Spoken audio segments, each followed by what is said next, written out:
Good morning, Flagler County. I'm Rich Carroll. You're listening to Flagler's Morning News on Friday, April 7th. It was a dream of many people that then I was asked to make it come true. So I've been working on this project for probably 3 years. Wally DeCino has been named president and CEO of Advent Health Palm Coast Parkway. He'll assume the new leadership role in May with the new hospital slated to open in August. DeCino says plans for the hospital went over budget. We started this planning before COVID, and as we know, between COVID and now, inflation and everything that happened with construction, it pushed our true amount way above the budget. So we're over budget by about $10 million now. But part of it also is that we made some changes to the building and we increased the footprint. But it's a total of $167 million now. Advent Health Palm Coast Parkway held a hiring fair this week where applicants could meet DeCino himself. The employees are the most important asset that a company has. And what great opportunity for me to be here and get to know them and get to meet some of them and give support to the hard work that my team did, where we're going to start an important journey in a few months. So it's a privilege. This local news is a service of Flagler County's Toyota dealer, Beaver Toyota, US 1 St. Augustine, here to wow you.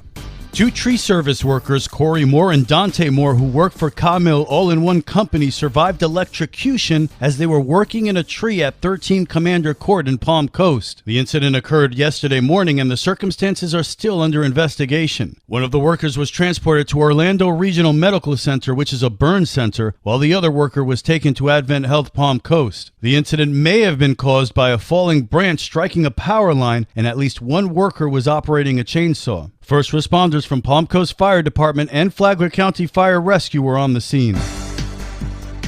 He was carrying a smorgasbord of illegal drugs, scales, and guns. Great job getting this poison out of our community. Flagler County Sheriff's deputies arrested 37-year-old Elijah Schaefer of DeLand Tuesday after a routine traffic stop turned into much more. Sheriff Rick Staley. Deputy Jekovich found a convicted felon with trafficking amounts of methamphetamine and fentanyl, also had cocaine and 4 handguns, along with other drug paraphernalia and scales, 10 cell phones, and much more. Schaefer was a fugitive wanted in Volusia County for failure to appear. He now faces a laundry list of charges, including trafficking heroin and fentanyl, possession of a firearm by a convicted felon, and possession of various drugs with intent to deliver. Schaefer is behind bars on nearly a $500,000 bond. From the WNZF Newsroom, I'm Amy Cherry.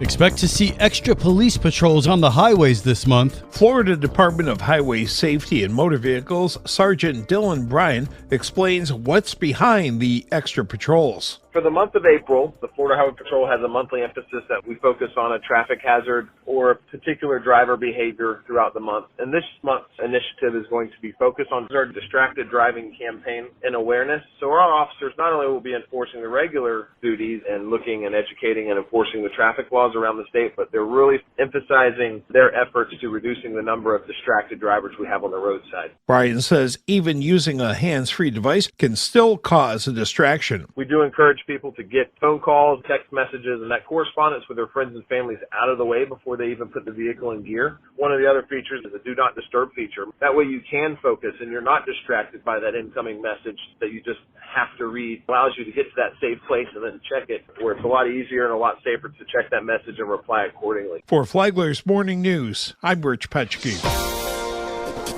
This weekend is your last chance for a little while to get some local off-leash dog runs in. Repairs for the large dog park at Palm Coast Holland Park will begin Monday, April 17th. More details from Patrick Apollonia, Communications and Marketing for the City of Palm Coast. Starting this day, the back portion of the park will be partially closed, but residents will still have access to the front section of the park through the main gate until April 24th, when the park is slated to close entirely while repairs, regrading of hill areas, and resodding is completed. Apollonia adds to be sure the new grass has time to grow, dogs and people won't be allowed in the park during the closure period. While this may be inconvenient, it will be worth the wait. Additionally, the small dog park also needs maintenance, and city staff is already planning and budgeting for those repairs in the next fiscal year. For Flagler's Morning News, I'm Karen Johnson.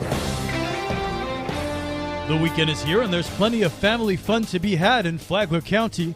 This is Stacy with Fun for Augie Kids. Tonight, Flagler Beach is hosting the First Friday event. There will be live music, dancing, food vendors, arts and crafts, and more. The New Way Church is planning an Easter helicopter candy drop tomorrow. They will be dropping 400 pounds of candy, plus there will also be face painting, bounce houses, and egg hunts. Christian Life Center will be having a kids' foam party. This free event is open to the public, and there will be bounce houses, water slides, foods and treats, and 3 hours of foam fun. Join Lowe's for a day of fun at their Springfest Egg Venture. There will be tasty treats, giveaways, photo opportunities, and activities. Register before to guarantee a spot for your little one to fill their Easter basket with candy and eggs. For more on these events and all other Easter-themed events, visit our website at fun4augiekids.com. Have a great weekend. And now you're up to date on Flagler's Morning News. I'm Rich Carroll.